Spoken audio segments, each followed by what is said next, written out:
কই দেখি আজকেও আবার কি খাচ্ছো?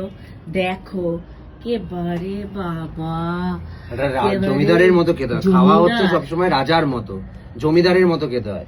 দেখাও আজকে তোমার বউ কি রান্না করে দিয়েছে। আমার বউ সমাজে আজকে যাতে বলতে না পারো যে আমার বউ রান্না বান্না করে ও খাওয়ায় সেইজন্য না। একটা প্রমাণ সব রাখছো? প্রমাণ, সব প্রমাণ। এখন প্রমাণ এই ছাড়া কোনো অবস্থা, কথা হয় না। ভিডিও এসে গিয়ে এমন একটা সমস্যা হয়ে গেছে যে আপনি মিথ্যে কথা বলতে পারবেন না না, প্রমাণ ছাড়া কোনো কথা হবে না। যাই কি হোক, এই যে করছো? এখানে আমাকে দিয়েছে হচ্ছে সাদা ভাত, এটা হচ্ছে ভেন্ডি সর্ষে পোস্ত। আচ্ছা, এখানে হচ্ছে যে সব রকম তরকারি দিয়ে একটা তরকারি হয়েছে, সব রকম আর অনেক সবজি দিয়ে অনেক রয়েছে, যেমন মিষ্টি আলু, বেগুন, উচ্ছে, কলা, তারপর হচ্ছে সজনে ডাঁটা, গাজর, পেঁপে, আলু সবকিছু দিয়ে একটা মিক্স ভেজ মতো হয়েছে।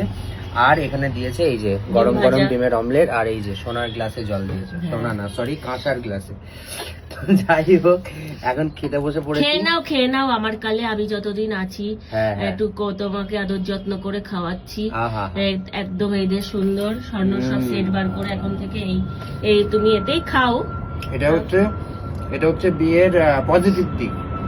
আর নেগেটিভ দিক কি? আর সাইড এফেক্ট আছে, সাদিকা সাইড এফেক্ট দিয়ে। তো তুমি কি বুঝতে পেরেছো সেটা? এখনো পর্যন্ত সেটা টের পাইনি, কিন্তু লোকে বলে যে সাদিকা সাইড এফেক্ট, এই প্লেনের জ্বালায় কোনো কথা বলা যায় না। সাদিকা সাইড এফেক্ট দিয়ে, তো সেটা এখন ধীরে ধীরে বুঝতে পারবে, এখনো যেমন বুঝতে পারিনি। একটা জিনিস বুঝতে পারছি, সেটা হচ্ছে যে বউকে বেশি বেশি করে সময় দিতে হচ্ছে, বন্ধু বান্ধবদের সাথে এক প্রকার। তারপরে এটা হচ্ছে একটা সাইড এফেক্ট হয়েছে।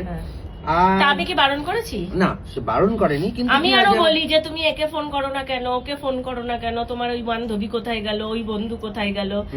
তুমি যদি তাদের সাথে তোমার পুরনো কেচ্চা কেলেঙ্কারি আমি জেনে যাব সেই ভয়ে তাদের সাথে যদি যোগাযোগ না করো, তাহলে আমি কি করব বলো?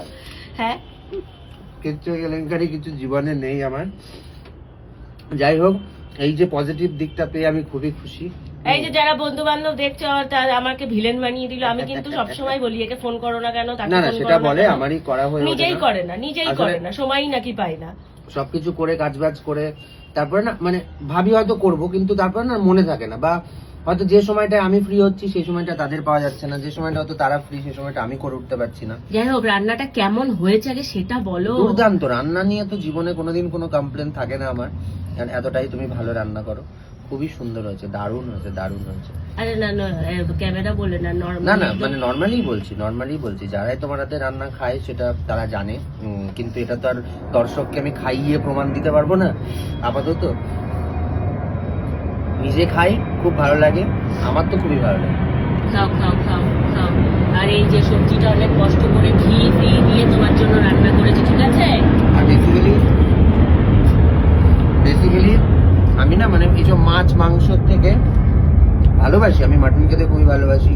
একসময় মাছ খেতে খুব ভালোবাসতাম, কিন্তু ইদানিং না মাছ খেতে আর অত বেশি ভালো লাগে না।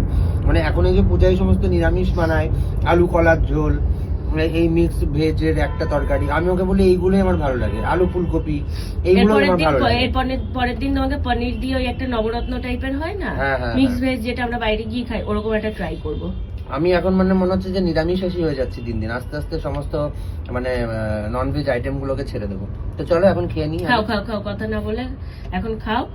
Thank you. আর সবাইকে বলো তোমরাও বিয়ে করে নাও। তোমরাও বিয়ে করো, দারুণ দারুণ দারুণ পজিটিভ দিক আছে। আমার বউ আমাকে রান্না করে খাওয়াচ্ছে যাতে ভবিষ্যতে আমি মিথ্যে কথা না বলতে পারি। ভিডিওটা এখন তোমরা দেখে নাও, পরে ডিলিট করো।